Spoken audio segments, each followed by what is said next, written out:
और उनका जो संयुक्त जुलूस निकला, टकराव हुआ जी जी, और हटिया में कम से कम 5 लोग उसमें जो है मारे गए। लागू किया है वो भी धोखा देने का काम। जय झारखंड। आज के इस नए वीडियो में फिर से एक नए टॉपिक के साथ मैं हाजिर हो चुका हूं आप लोगों को। और झारखंड के प्रथम ऊर्जा मंत्री माननीय श्री लालचंद महतो जी से आज एक लौटाया गया था। सबसे पहले हमारे चैनल में आपका स्वागत है। मैं YouTube के इस चैनल का मैं स्वागत करता हूं। साथ साथ आपने जो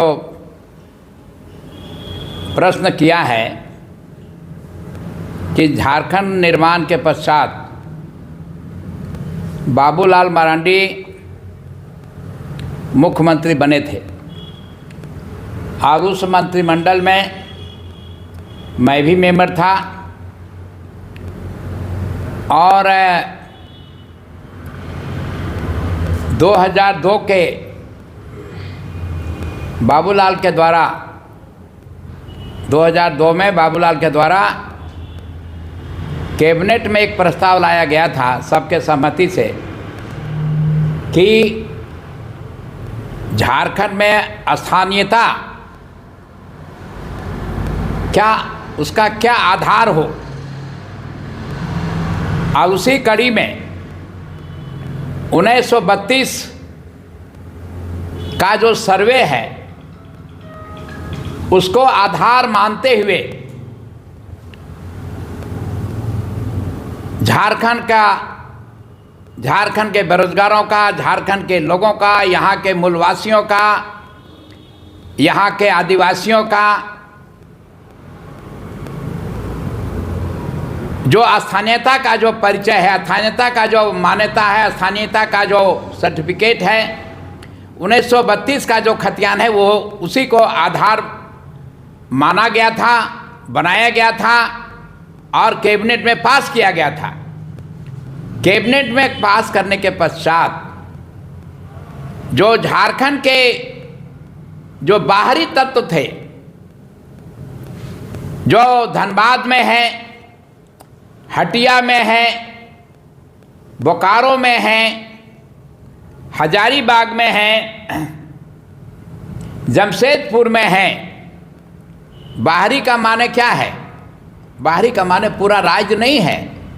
बाहरी का माने जहाँ अधिक संख्या में है वो रांची में है, रांची में भी खास करके हटिया में है, धुरवा में है और आपका जमशेदपुर में है और आपके धनबाद में है। मुख्य रूप से जो बाहरी हैं यहीं पर पाए जाते हैं। इन लोगों द्वारा घोर विरोध हुआ, भयंकर प्रदर्शन हुआ और जो स्थानीय मूलवासी थे, आदिवासी थे, उन लोगों ने इसके समर्थन पर वहाँ जुलूस निकाला, भयंकर जुलूस निकला स्थानीय लोगों का जो 1932 का समर्थन कर रहे थे और 1932 का जो विरोध कर रहे थे। यानी जो विरोध कर रहे थे और जो समर्थन कर रहे थे, बाहरी लोग विरोध कर रहे थे और आदिवासी लोग समर्थन कर रहे थे। दो नहीं, सारे मूलवासी सारे समर्थन में सरकार के पक्ष में थे और उनका जो संयुक्त जुलूस निकला, टकराव हुआ जी जी, और हटिया में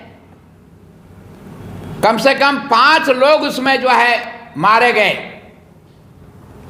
और मारे जाने के बाद भयावह स्थिति वहां पैदा हो गई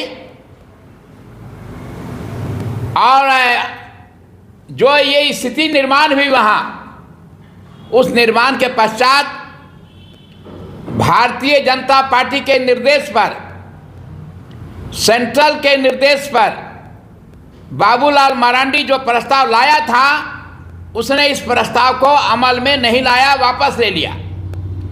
यही कहानी है। लेकिन उस समय पूरे राज्य में 1932 जो वापस लिया गया, कहीं कोई विरोध नहीं हुआ, किसी पॉलिटिकल पार्टी ने इसका विरोध नहीं किया। सर, मैं आपसे जानना चाहूँगा, आपने कहा कि 5 लोगों की उस झड़प में उनकी हत्या कर दी गई, हत्या हुई थी, जिन कारणों से वापस लेना पड़ा। वापस लिया भारतीय जनता पार्टी ने। जी, तो हम जानना चाहेंगे कि केवल वो घटना एकमात्र पूरे राज्य में एकमात्र घटना थी या फिर और जगह जगह पे ये घटना हुई थी साथ ही साथ, या फिर कोर्ट में केस को चैलेंज भी किया गया था?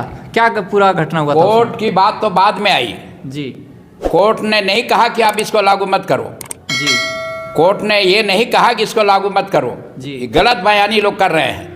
यानी कोर्ट में कोई भी जो विरोध करने वाले लोग कोर्ट में नहीं गए थे? कोर्ट में गए थे लोग, बाद में गए थे जी, उसके पहले ही वापस ले लिया गया के कारण। जी जी। जो हेमंत सोरेन ने जो लागू किया है वो भी धोखा देने का काम कर रहा है। 1932 लागू कर देता, लागू करने के पश्चात सेंट्रल को भेजता कि उसको संविधान के एनेक्चर 9 में इसको शामिल करने का काम करो, तो एक समझ में बात आती कि हाँ इसको लागू कर दिया गया।